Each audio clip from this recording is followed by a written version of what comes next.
नमस्कार, मी प्रियंका स्वरसाज किचनमध्ये तुमचं सगळ्यांचं स्वागत करते। आज आपण दही मिरची बनवणार आहोत। त्यासाठी जाड मिरची मी 1 किलो इथे घेतलेली आहे। ही मिरची आता आपल्याला अशी उभट अशी कापून घ्यायची आहे, नाहीतर तुम्हाला हव्या असलेल्या आकारात देखील तुम्ही कापू शकतात। काही लोक या मिरचींची देठं तशीच ठेवतात, पण मी ती देठं इथे काढून घेतलेली आहेत। तर एका मिरचीचे 2 तुकडे याप्रमाणे संपूर्ण मिरच्या इथे अशा चिरून घ्यायच्या आहेत। मिरच्या आता इथे चिरून तयार झालेल्या आहेत। त्यानंतर 1 किलो मिरचीसाठी अर्धा लिटर दही इथे मी घेतलं आहे। त्यात 2 चमचे मीठ मी घालून घेत आहे। अगदी मस्त हे आपल्याला दही फेटून घ्यायचं आहे। एकही गुठळी याच्यात आपल्याला ठेवायची नाही। हवं असल्यास जिरा पावडर देखील तुम्ही यात घालू शकतात। हे दही आता तयार आहे।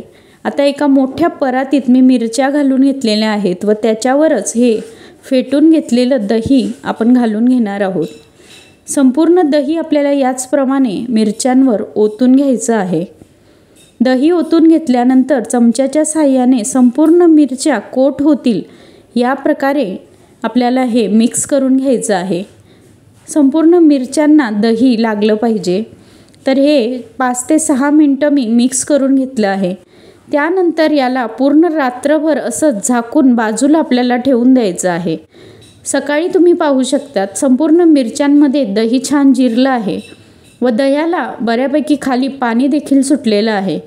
तर हे जे पाणी सुटलेलं आहे हे आपल्याला काढून घ्यावं लागेल।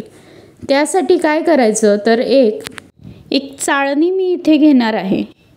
तर एका टोपलीवर ही चाळणी आपण ठेवून घेणार आहोत व याच्यातच ह्या संपूर्ण मिरच्या आपल्याला ओतून घ्यायच्या आहेत व असंच याला पुढचे 15 मिनिटं पडू द्यायचं आहे, जेणेकरून जे एक्स्ट्राचं दह्याचं पाणी या मिरच्यांमध्ये असेल ते निघून जाईल।